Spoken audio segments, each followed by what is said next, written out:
Hey guys, so remember last time when I asked you to vote on what figure you'd like to see me review next? Well, I've tallied the votes. There weren't a ton, but it seems pretty unanimous. Most people asked for the Mega Man and the Ride Armor to be the next feature figure review, so that's going to be coming up soon on the channel, so stay looking forward to that. But figures aside, welcome to Weeaboo Wednesday. Weeaboo Wednesday is of course your premier source for recycled anime and weeaboo news, so welcome. And today we're going to start with something a little good and bad.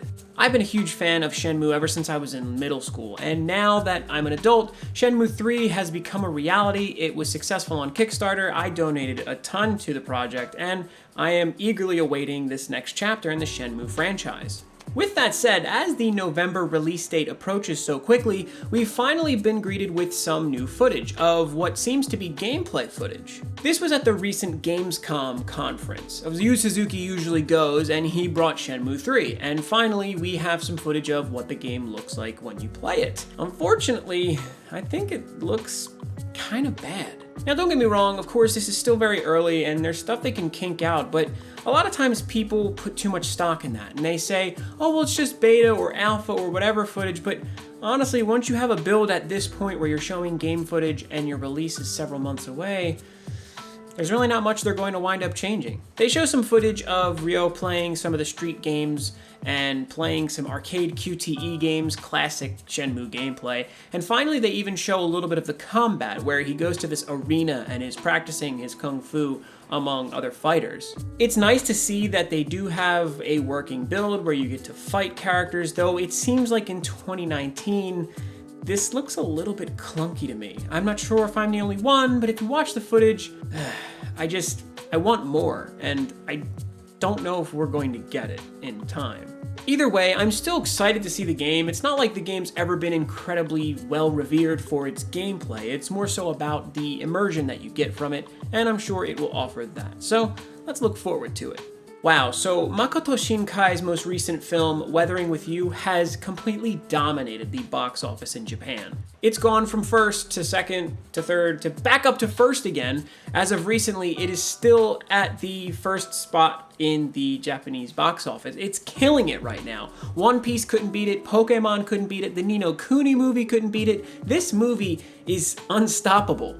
Of course, this is the movie that followed Your Name, which of course was a really popular movie as well by Shinkai. It did really well in Japan, and I think it even did pretty well here in America. I know I went and saw it, and I thought it was a great movie. So it's great to see that Weathering with You is absolutely killing it right now. It recently topped the earnings of 10 billion yen in Japan. This new landmark of it passing that 10 billion yen mark, which is $94 million, is actually a landmark that brings it to become the 10th most highest earning Japanese film in history. It's also the first Japanese film to make it into the Oscar nominations for an international film since 1998, of course. The last time this happened was with Princess Mononoke. So it actually got nominated for an Academy Award, which is a pretty big thing for a Japanese anime movie. Congrats to Shinkai, I can't wait to see this because honestly, if it's doing this well, there's gotta be something good there. In addition to the Ninokuni movie recently releasing in Japan, there's also going to be a remaster of the first game. Ninokuni, The Wrath of the White Witch, came out quite a while ago on PS3, and it would seem that they're remastering it for both the Switch, PS4, and PC, and it's going to be coming out later in September. So if you haven't played the first one, or of course if you're coming off the high of having seen the movie, then maybe you want to pick up the new one. Or, well, I suppose you could say the old one remastered, since Ninokuni 2 is a thing. Yeah, but if you want to play the first game, it's coming out on modern consoles, so check it out. Also, Square Enix is going to be releasing a line of baby items, which is incredibly random, but incredibly adorable as well. If you're a fan of Dragon Quest, or even if you're not, I'm sure you've seen the adorable slimes that are in the series. That is going to be the main moneymaker in this series because they're making hats and bibs and children's books, among other things, and they're selling them online. And the best way for me to show you these is to actually show you them, and they're really adorable. I kind of want that book. It's called Slime PPP. The Pokemon Company always seems to be making new games, and of course they want to top their successes from before by making a new smartphone game. Pokemon Masters has been revealed to be a 3v3 game where you take a trainer from like previous Pokemon lore and they pair them with a Pokemon that I'm assuming is matching them and their type. You'll have characters like Agatha with a Gengar and Lance with maybe a Dragonite, stuff like that. They're picking a bunch of important sort of NPC, I guess, trainer characters, and they're going to be pairing them together with one Pokemon each. That's how the game seems to work. You're going to fight these important trainers from the past who are all paired with a Pokemon, and it's all done in a 3v3 style where it's in real time and they have this strange like move set where you can choose attacks in real time and you have to kind of pull them off quickly to beat your opponents, of course, and the whole idea is to win some tournament. But it seems pretty cool, honestly. All the art looks really great so far. They recently did like a quiz where you could see what trainer you were, but unfortunately that period is over. It was a very short period. The game's going to be coming out pretty soon, so if you just stick around a while, you'll be able to play it. Starting this week, actually, they're going to be doing a countdown until the game comes out, releasing daily illustrations until the game releases. So if you check Twitter and follow their Twitter there, you'll get to see lots of cool pictures, I'm assuming a lot of cool art of all the different characters that are going to be included in the game, so that's always awesome.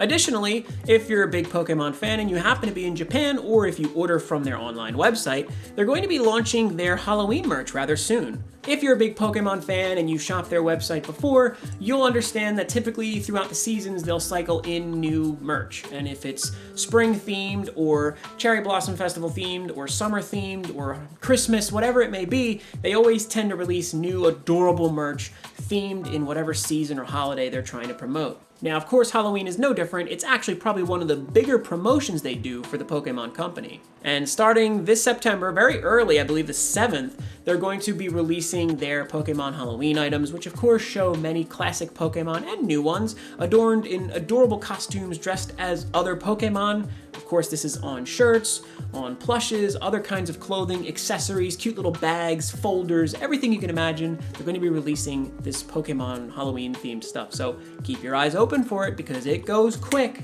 Maybe I'll be able to check it out from the Pokemon store itself in October. And our final story is about Kyoto Animations. Of course, every week we get new information about this situation, and this week is no different. It would seem that the Japanese government has decided to offer tax breaks to those who have decided to donate to KyoAni. This is great because it really incentivizes generosity in people. If you want to help them out, yeah, you know what, we're going to give you a little bit of a break. I think that's awesome because it really does help to rebuild them and it does sort of make it easier to offer that kindness. Now, additionally, if you want to help them and maybe receive something in return, it would seem that they've finally reopened their online store. Since the attack, they actually had their online store shut down since July 18th. So that's a pretty long time to keep your store shut, especially for such a big company like KyoAni. So if you want to offer support, you can go to their website and buy merch of your favorite KyoAni franchises, and of course it'll help them while also giving you a little something in return. This is just another way to strengthen the recovery for Kyoto Animations, which I think they can use all they can get, which is great. In addition, the lead singer from Japan, Nishiki, actually held an auction for some of his personal items and raised something like 60 million yen to donate to Kyoto Animations, even though he had already previously given them just outright like 10 million yen as well. So they're getting lots of help, which is really great to see. So this is wonderful. It just really brings a bit of warmth into this whole situation, which was really dark and cold. But that's going to be it. That's everything I've got this week. I tried to make it a little shorter because there weren't that many great stories this week. There was a lot of weird stuff, so I kind of had to seep through it all, and here we are. But I'm going to be giving you guys something else to talk about tomorrow. I'm going to be bringing a video, hopefully, and that's going to offer a little bit more into the situation, which I think is a bit more Weeaboo themed as well, so make sure to stay tuned for that. If you're not subscribed already, please do so. Like the video if you liked this video, and comment what your favorite story was. If you want to watch another video, I'm going to link something right here, so please go ahead and click that. It does help the channel, even if you've seen the video before. It helps me out. Maybe you guys haven't kept up, but I have been building the Galgaigar model. She's rather adorable, and eventually she will get reviewed, so just bear with me there, and she's going to be coming up. Until the next video, I love you guys. Make sure that if you're Weeaboo, you tape felt to your forehead to simulate grown man eyebrows. I don't even know what that means. Do you like my new lens?